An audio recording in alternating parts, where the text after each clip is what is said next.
자, 최혜병 순직 사건 사단장 불송치 판단이 경찰에서 최종적으로 나왔다고 합니다. 그러니까 해병대 임성근 사단장 과연 어떻게 된 것인가? 뭐 그동안 여러 가지 논란이 있었잖아요. 오늘 경찰 쪽에서 나온 설명이 좀 있습니다. 들어보시죠. 일반적 직무 권한의 범위를 넘는 소위 월권 행위는 여기에 해당되지 않는다고 하는 것이 대법원 판례의 태도입니다. 이에 따르면 작전 통제권이 없는 일사단장의 작전 관련 지시들은 월권 행위에 해당하여 형법상 직권남용죄에서의 직권남용에 해당하지 않게 됩니다. 작전 통제권이 없는 일사단장에게 수색작전 관련 사전 위험성 평가 의무가 있다고 보기 어렵습니다. 자, 오늘 경찰의 판단 내용을 좀 정리해 볼까요? 그러니까 검찰로 이제 송치하는 경우에는 이제 뭔가 혐의가 뭐 어느 정도 있으니까 넘긴 거고요. 불송치는 그렇지 않다고 판단하는 거잖아요. 일단 최혜병 사건 이제 1년이 다 됐군요. 경찰 수사 결과가 나온 건데 해병대 1사단 7여단장 등 현장 지휘관과 간부 등 6명은 업무상 과실치사 혐의로 검찰 송치를 하는 겁니다. 그렇게 결정했어요. 근데 그동안 논란의 대상이었죠. 사단장.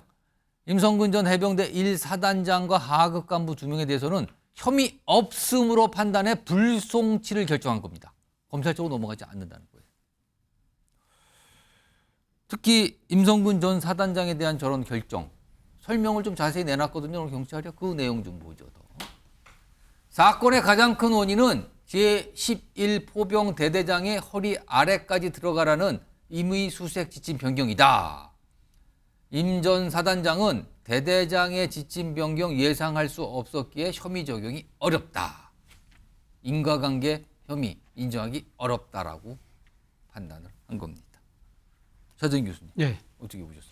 글쎄요, 뭐 경찰 나름대로 최선을 다해서 수사를 했다고 하지만 지켜보는 국민들 상당수가 과연 경찰이 독립적인 수사가 가능할 수 있었을까라는 부분에 많은 고개를 갸웃거릴 거라는 생각이 듭니다. 물론 오늘 뭐 내놓은 설명을 보니까 경찰 나름대로는 상당히 이 자신들의 근거를 내긴 있습니다만, 예. 뭐 제가 지금 뭐 그게 거의 법적으로 이렇게 전문가가 아니기 때문에 그 판단하기 쉽지 않을 것 같습니다만, 일단 지금 대통령이 임명권을 갖고 있는 지금 그 경찰의 수사, 특히 그리고 또 지방 경찰청의 수사잖아요.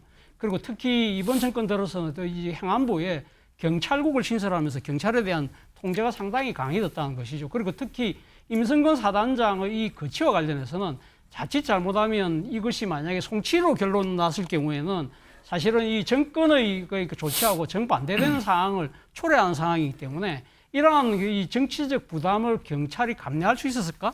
그렇기 때문에 사실은 이 미리 답을 정해놓고 한 수사가 아닐까라는 시각을 이게 분명히 존재한다는 것이고, 그리고 실제 지금 이번에 그 결론을 내리기 전에 지난주 말에 수사심의위를 개최했다고 그러는 거잖아요. 그런데 수사심의위는 외부 전문가들이 하는 겁니다만, 사실 이 심의회 같은 경우는 통상적으로 사건 관계인들이 그 결정에 불만을 품었을 때 열리는 경우인데, 이례적으로 경찰이 먼저 요청을 했다는 것 자체는 경찰 스스로가 불송치 결정에 대한 정치적 부담을 덜기 위한 일종의 요식 행위를 한 것이 아닐까라는 측면이 있기 때문에 사실 그런 측면을 좀 더 들여다볼 필요가 있다는 생각이 듭니다. 지난달 말이죠. 이와 관련해서 국회에 출석할 일이 있었거든요. 당시에. 그래서 뭐 이 사안에 대한 뭐 야당의 질의도 있었고요. 뭐 답변도 있었는데 그때 당시 모습 좀 불러오죠.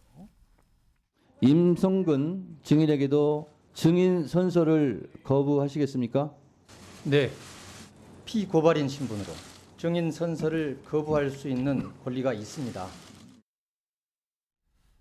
자, 그리고 오늘 이 경찰의 어떤 판단, 뭐 송치 결정 일부에 대해서 그리고 불송치 결정 사단에 대해서 이게 있었잖아요. 이거에 대한 여야의 반응도 좀 들어와 있군요. 확인해 보시죠. 임성근 전 해병대 제1사단장에 대한 불송치 결정을 강력히 규탄합니다.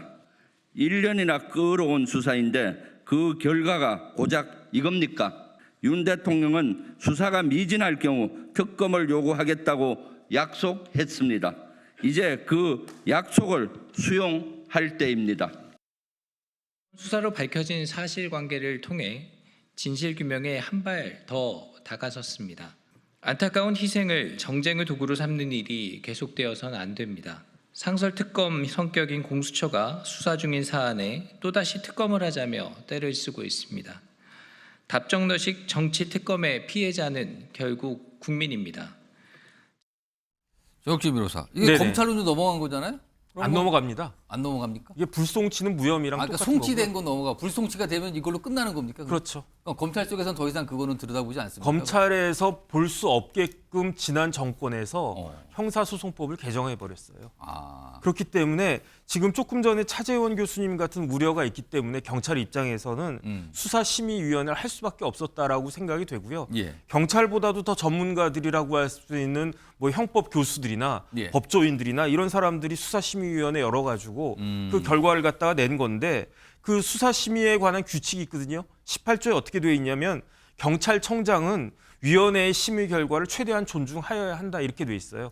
그러니까 그 수사심의위원회의 심의 결과를 존중해가지고 불송치 결정을 내린 거고요.